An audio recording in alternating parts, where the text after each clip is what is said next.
All right, Ron Goodall, FightHype.com. I'm here with Coach Mo and Coach Coolie. How's it going, guys? What's going on? All right.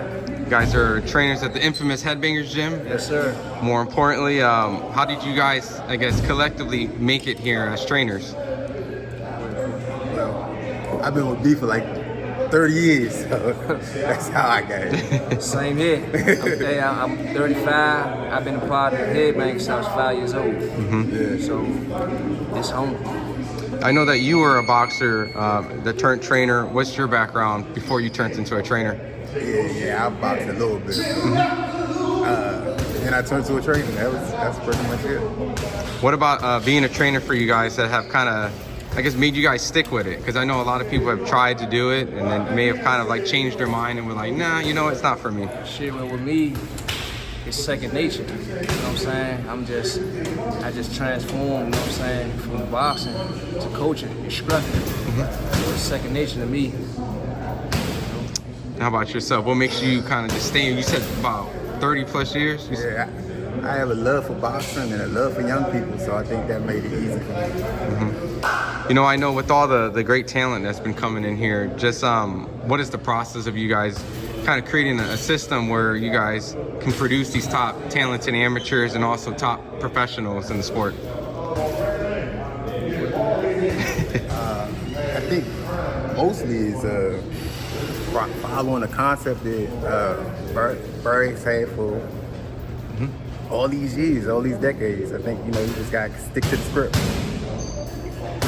Don't fix nothing that's not broken. You know what I'm saying? The system we ran by, like,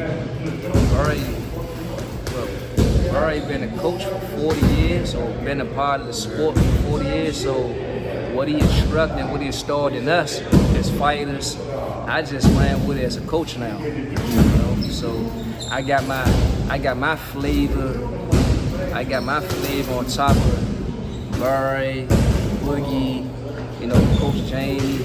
I put everything in one pot and I create my own thing. Now, I have to get your guys' insight because, you know, there's a big fight that's going down, a big card tomorrow that's being happening. I know Shakur Stevenson came through the Headbangers at a point and sparred and done things. Were you guys able to witness, or were you guys ever around? I wasn't here. I wasn't here. I heard, but I wasn't here. You know, I know he has a big fight with Zepeda, which is stylistically a guy that's going to come forward, throw a lot of punches.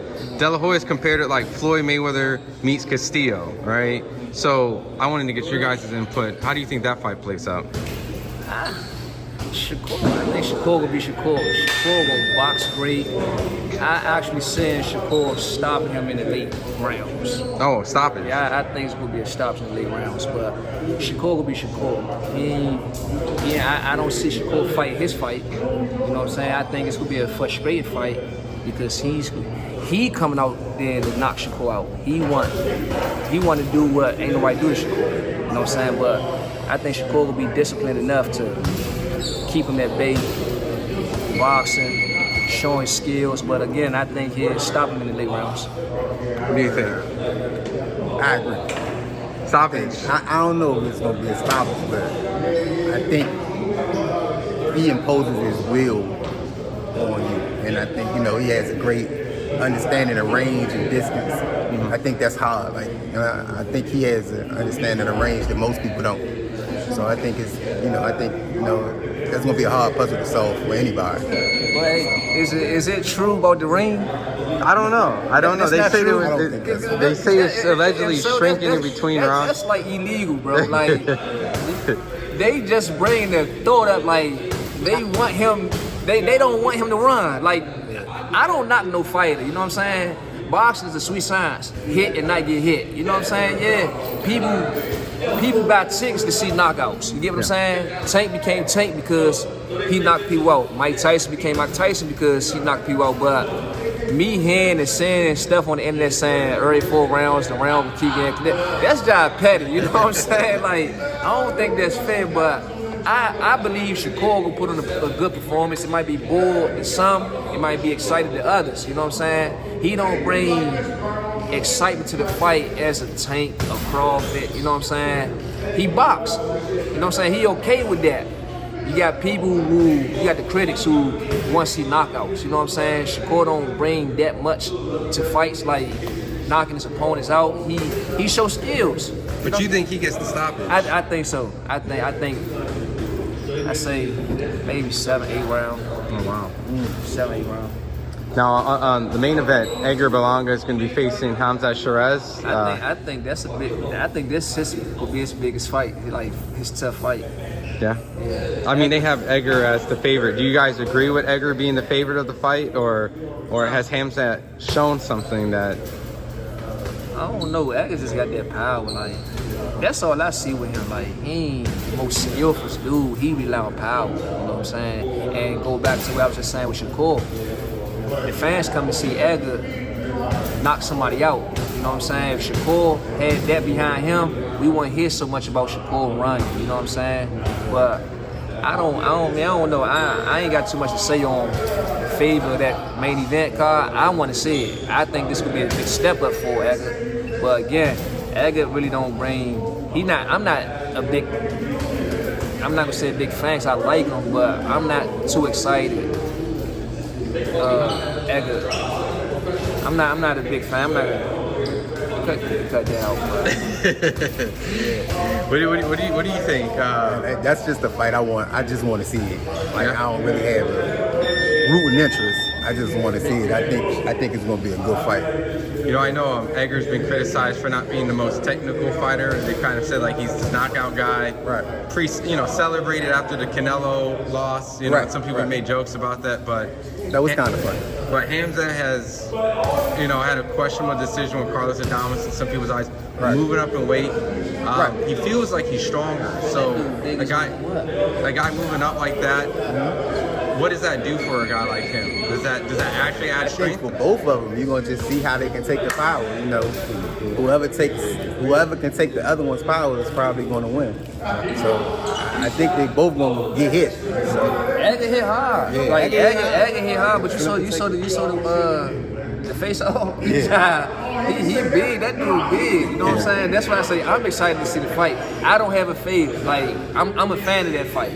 So I ain't gonna say Edgar gonna win. I ain't gonna say he gonna win. I just want to see it. But I believe this Edgar big step up. And if Edgar do shock the world by knocking him out, we gotta get Edgar's flowers. But they have him as the favorite, so I mean, in that sense, He might And know he's in New something. York. So, yeah. he gonna have his people with him. So that's gonna give him a boost. What'd you think of? Is there too many distractions though? Because him throwing the money on Oscar De La Hoya and not focusing just on one target, is that too much? It could be. It could be. I think some people can take that distraction and some people can't. I guess it's if he can take it. Some people that makes him better. And some people like it'd be too much for him. So we'll see tomorrow night. Last question. It's just kind of a common question, just because of the things that's happened. I know you guys are probably neutral on it, but I just have to ask.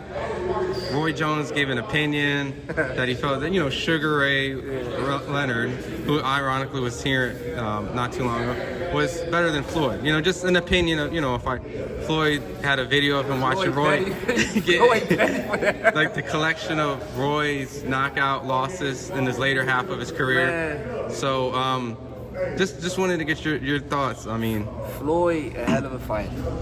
Like he the best at what he did in his era, fast, the cash cow and all that. But you can't take nothing from Roy. Roy was that bad. Like Roy was a bad dude. Like flat out, Roy was special. You know what I'm saying? And I don't get into all that internet stuff when I see those superstars. You know what I'm saying? Had these disagreements, so they back and forth. Floyd was petty for that, looking at that big screen. you saw the footage too? I did. No? You ain't see it.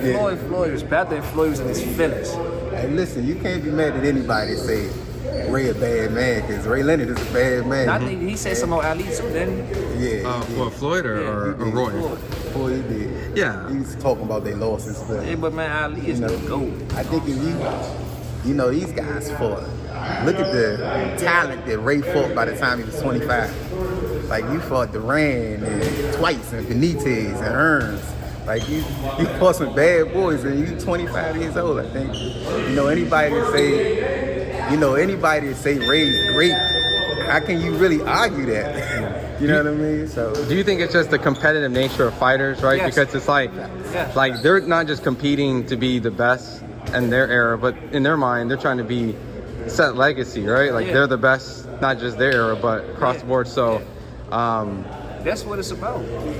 That's why Floyd getting his feelings when people try to compare him to the Ray Leonards and the Ali's. And again, Floyd made it cool in today's era about that zero.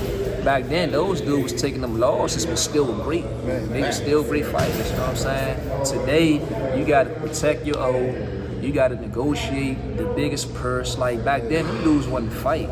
You know what I'm saying? It's not. That, to me, boxing, like those fight purses kind of killed boxing because they not worrying about 20 years from now on speaking on how a fight went. They worrying about X, Y, Z amount of money. You know what I'm saying? So some of those fight purses taking the hunger out of these fighters today.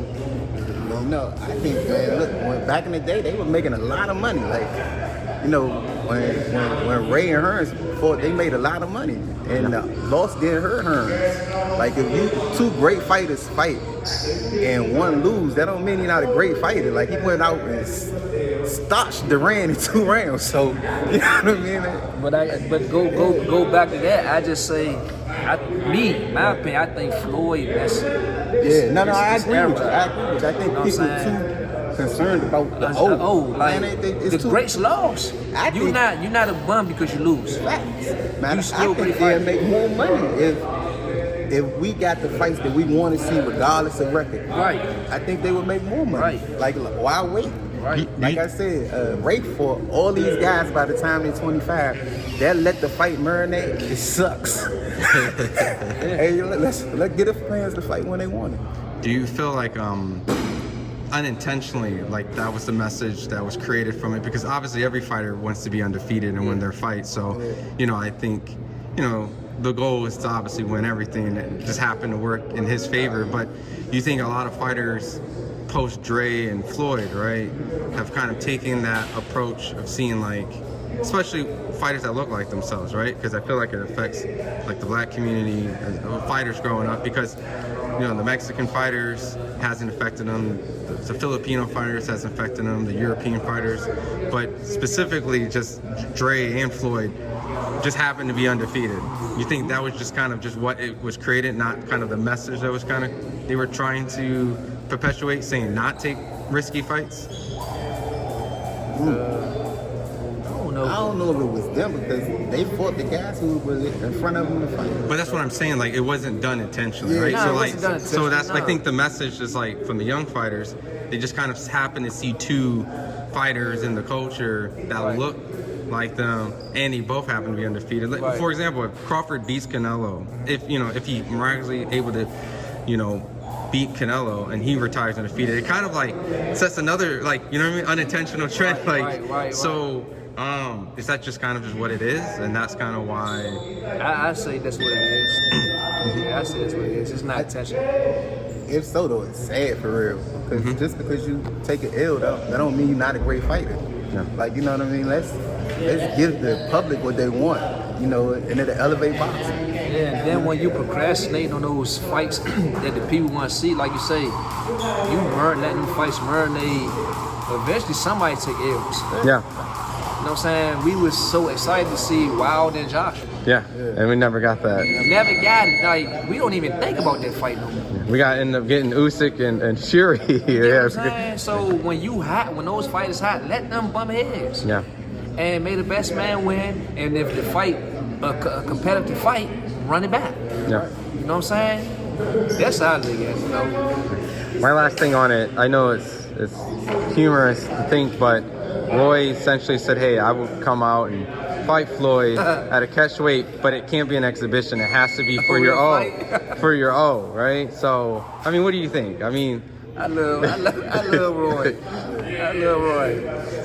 I saw Roy in the Mike Tyson fight. Roy, he looked okay. He looked cool for him in Mike Tyson exhibition. I can't give him the leverage from Mayweather. Yeah. if they fought today. You know He said like at like maybe 195. Is that still like too much? Or is it the age difference? Because I think Floyd's like 48, Roy's like 56, 58 or something. He's almost 60. I don't think that's a good idea. Yeah. I don't think they need bump heads or make a call. Cause I think Roy told him like, I'll put up on you, we can talk with some if I ain't mistaken. Man, talk that stuff out. Y'all ain't gotta give no split circle for that. You know what I mean? I'm a fan of both. Of course. You know what I think everyone's a fan, right? It makes me sad when I see the legends fight. Like when you see Mike Tyson against Jake Paul. Yeah, man, that's sad, man. Or you see Roy fighting past his prime, getting stopped, and you remember the real Roy. Like, you know, it's age for a reason. We all age, and we're not the same as when we were young. I wouldn't want to see that. Yeah, I know Roy's, I think last professional fight, he actually did it, I think a couple years ago, was it against an MMA fighter, Pettis? Yeah. And he actually lost the fight. So I guess it kind of gets hurts, right? I wouldn't want to see that. Like, you know, I would love to remember our Man, legends, stay on how your they throne. were. Yeah, stay on your throne. Don't mess that stuff up for this new era. You know what I'm saying? Let this new generation deal with the new generation. You on your throne, stay right there. You know what I'm saying? We're in the era of now, right? So people remember what they see right now, and then they won't remember the Roy that they should remember. You know what I mean? Like they're gonna remember his last loss. They ain't gonna remember that. Like Mike Tyson and Jake Paul. Right. Look at all the knockouts, all the miracles Mike Tyson did in his prime. Yeah. And I'm speaking for today. Jake Paul is a hero off that fight for this generation. Can Jake Paul beat Mike Tyson? You know what I'm saying? I'm smashed on him. Almost 60. Yeah, they don't care. Come on, bro. Just that name itself, like I beat Mike Tyson, and they really celebrated after that fight. You know what I'm saying? So I guess, do you like the Pacquiao fight against Boris or no? I'm not really into it. I want to say it, but I'm not, because again, come on, Pacquiao, like you could have stayed on your throne. I don't know what this about. You know what I'm saying? I don't think Pacquiao gonna beat Barrows. I don't need that. Like I said, man, I want to see the legends, man. When it's time to give it up, man, you got to give it up, man. You know? I don't want to see him go out like, you know, this is not prime, man. Like, it'll be sad to see him go out in a bad way for me. I know. I guess the illusion of the Bernard Hopkins kind of, right? Bernard was smart. Yeah, Bernard was different. He was the only one that did it. You know what I'm saying? Everybody can't beat him. Hopkins, Foreman, right? Yeah. I mean, them two. Yeah. You know? That's about it. Yeah. Well, look, I appreciate the time. Where can they follow you guys on social media? Mine's ThinkSilent_ on Instagram. I don't have nothing else, so you can find me on Instagram at ThinkSilent_. And I'm on Uptown Boxing on Instagram.